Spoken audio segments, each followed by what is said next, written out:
எங்கே போகிறோம்? கோயிலுக்கு.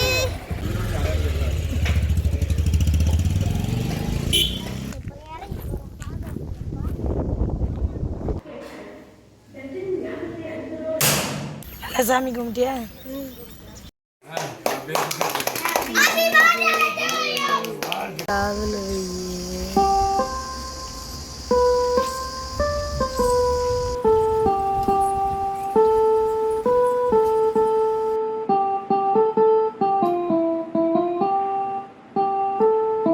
ஹாய் ஃபேமிலிஸ், இன்றைக்கி என்ன வீடியோனா என் பையனோட பர்த்டே வீடியோ தான். எங்கெங்கே போகிறோம், என்னென்ன பண்ணுறோன்னு தான் வீடியோ. நாங்கள் அப்படியே காலையில் எழுந்திரிச்சோன்னே குலசாமி கோயிலுக்கு கிளம்பிட்டோம்.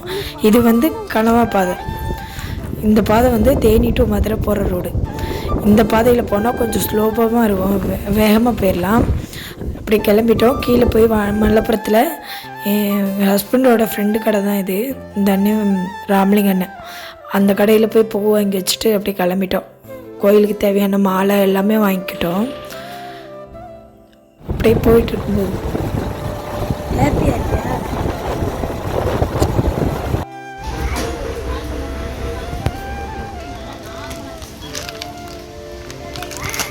இவ என்ன பண்ணுது?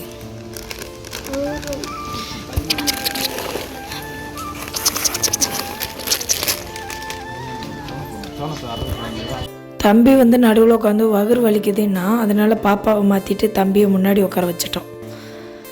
ரொம்ப ஹாப்பியாக இருந்துச்சு குழந்தைங்கள கூப்பிட்டுக்கிட்டு வெளியே போகிறது. இந்த தாட் எப்படி வந்துச்சுன்னா, இந்த பறந்து போ மூவி பாருங்கள், செம்மையாக இருந்துச்சு. நீங்கள் ஒரு பேரண்ட்டாக இருந்தீங்கன்னா கண்டிப்பாக அந்த படத்தை பார்க்கணும். உண்மையாகவே நல்லா இருந்துச்சு. கோயில்கிட்ட வந்துட்டோம். கோயில் இருந்துச்சா? யாரெல்லாம் இந்த கோயில் பார்த்துருக்கீங்கன்னு கமெண்ட் பண்ணுங்கள். கோயிலுக்குள்ளே வந்துட்டோம். சாமிக்கு போகிறோம். எல்லா சாமிக்கும் பூ வச்சுட்டு வர சொன்னார் பூசாரி. நாங்களே தான் எல்லாத்துக்கும் பூ வச்சோம். ரொம்ப மனசுக்கு நிம்மதியாக இருந்துச்சு. மனசும் கொஞ்சம் கஷ்டமாக இருந்துச்சா, அதனால தான் கோயிலுக்கு போகலான்னு முடிவெடுத்தோம். நல்லா இருந்துச்சு கோயிலுக்கு போயிட்டு வர்றது.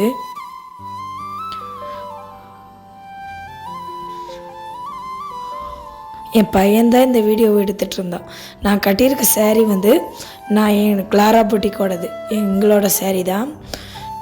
ரொம்ப சூப்பராக இருந்துச்சு. டிஷ்யூ காட்டன் மாதிரி செம்மையாக இருந்துச்சு இந்த வீடியோ. இந்த சேரீ வந்து இன்னொன்று பாருங்கள், நான் இவ்வளோ தூரம் எப்பயுமே நான் சேரீ கட்டிட்டு போனதே கிடையாது. நான் எப்பயுமே ஒன்று சுடிதார் தான் போட்டுட்டு போவேன் எந்த இதுக்கு போனாலும், ரொம்ப தூரம் பைக்கில் போகிறதா இருந்தால். ஆனால் இன்றைக்கி சேரீ கட்டிட்டு போனேன். அவ்வளோ கம்ஃபர்டபுளாக இருந்துச்சு, நல்லாவும் இருந்துச்சு. கண்டிப்பாக என்னோடய பேஜில் போய் செக் பண்ணி பாருங்கள். கிளாரா புட்டிக், கீழே லிங்க் கொடுக்குறேன்.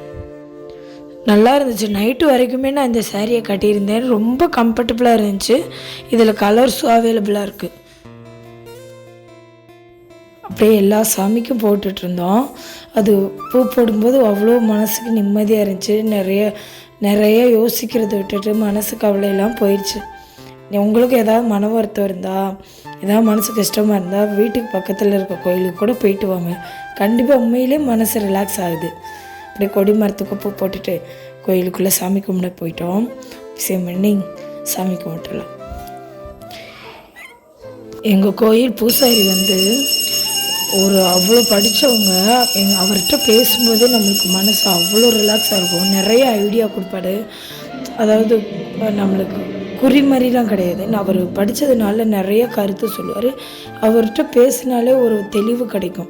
அவ்வளோ நல்லா பேசுவார். அவர் நல்ல ஒரு இதாக சொல்லுவார். அவர் எல்லாருமே ஞாபகம் வச்சுருப்பார்.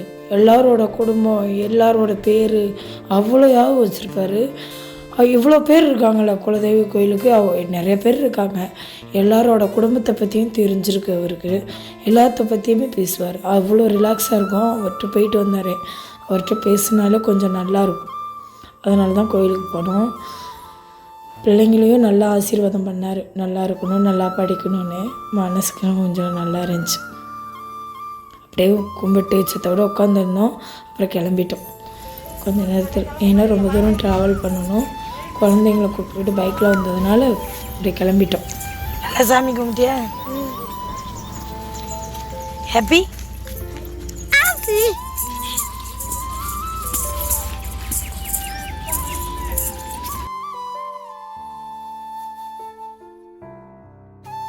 பாப்பா கொஞ்ச நேரத்தில் தூங்கிட்டா. பெட்ரோல் பல்கில் உட்காந்துருக்கோம். ஏன்னா தம்பிக்கு பாத்ரூம் வருதுன்ட்டா போயிருக்காங்க. பாப்பாவை தூங்கிட்டாளா. இப்படி வைக்க கொஞ்சம் கஷ்டமாக இருந்துச்சு. சாஞ்சிக்கிட்டே இருந்தா. அதனால் அப்படியே தூக்கி தோள்பட்டையில் போட்டுக்கிட்டேன். ஒரு காஃபி சாப்பிடல, சோடா குடித்தோம். காஃபி சாப்பிட போய் தம்பி பஜ்ஜி கேட்டான். அவனுக்கு வாங்கி கொடுத்துட்டு அப்படியே சோடா குடிச்சிட்டு கிளம்பிட்டோம். அந்த வீடியோ கிளிப்பு வந்து மிஸ் ஆயிடுச்சு. அப்படியே கிளம்பிட்டோமா. அப்படியே அவர் வந்து வீட்டில் கொஞ்ச நேரம் தூங்கலான்னு கொஞ்ச நேரம் படுத்தார். நான் உட்காந்து வீடியோ எடுத்துகிட்டு இருந்தேன். இதான் இந்த சாரியோட ப்ளவுஸு. இந்த சேரீ நம்ம பேஜில் அவைலபிளாக இருக்குது. கண்டிப்பாக வாங்குங்க. கிளாரா போட்டு நைட்டு தான் எப்போயுமே கேக் வெட்டுவோம் எங்கள் அம்மா வீட்டில். ஏன்னா எல்லாருமே அப்போ தான் ஒன்று சேருவோம். ஏன்னா ஹோட்டல் கடை வச்சுருக்கிறதுனால அவங்க நைட்டு தான் வருவாங்க. எல்லோரும் நைட்டு 10 மணிக்கு தான் கேக் வெட்டுவோம் எப்போயுமே. எங்கள் வீட்டில் யார் பர்த்டேவாக இருந்தாலும் நைட்டு 10 மணிக்கு தான் கேக் வெட்டுவோம். அத்தை வீட்டுக்கு போகல. ஏன் தெரியுமா? அதாவது எங்கள் வீட்டுக்காரோட தம்பி வந்து இறந்த நாள் என் பையன் பிறந்த நாளுக்கு மறுநாள். அதனால் அவங்க ரொம்ப மனசு கஷ்டப்படுவாங்கன்னு அவங்க எப்பயுமே கொண்டாடுறது கிடையாது. இங்கேயே வச்சு பையனோட ஆசைக்காக இங்கேயே வச்சு கொண்டாடிக்கிறது. எங்கள் அப்பா அம்மா எல்லாத்துக்கும் ஊட்டி விட்டான். கொஞ்சம் இந்த மாதிரி தான் பர்த்டே போச்சு. நெக்ஸ்ட் வீடியோவில் பார்க்கலாம். கண்டிப்பாக நெக்ஸ்ட் வீடியோ பாருங்கள். நாங்கள் சதுரகிரி மலை போகிறோம் கோயிலுக்கு. அந்த விளாக் வரும் கண்டிப்பாக. நானும் கோயிலுக்கு வந்து நானும் ஹஸ்பண்டும் போகிறோம். அந்த வீடியோவை கண்டிப்பாக பாருங்கள். சேரீயை பார்த்தீங்களா? காலையிலேருந்து நைட்டு வரைக்கும் கட்டியிருக்கேன். அவ்வளோ கம்ஃபர்டபுளாக இருக்குது. எங்கேயாவது போனால் உடனே வந்து நைட்டி மாத்திரவை அவ்வளோ கம்ஃபர்டபுளாக இருந்தனால தான் கட்டியிருக்கேன். என் சேரீன்றதுக்காக இல்லை, கண்டிப்பாக உண்மையாகவே அஃபர்டபுளான ரேட்டில் இந்த ஒரு காட்டன் சேலை அவ்வளோ நல்லா இருக்குது. எனக்கு ரொம்ப பிடிச்சிருந்துச்சு. பாய் ஃப்ரெண்ட்ஸ், பாய் ஃபேமிலிஸ் எல்லோரும். நெக்ஸ்ட்டு என் பாப்பாவும் பையனும் இப்போ தான் எனக்கு கேட்க விட்றாங்க பாருங்கள்.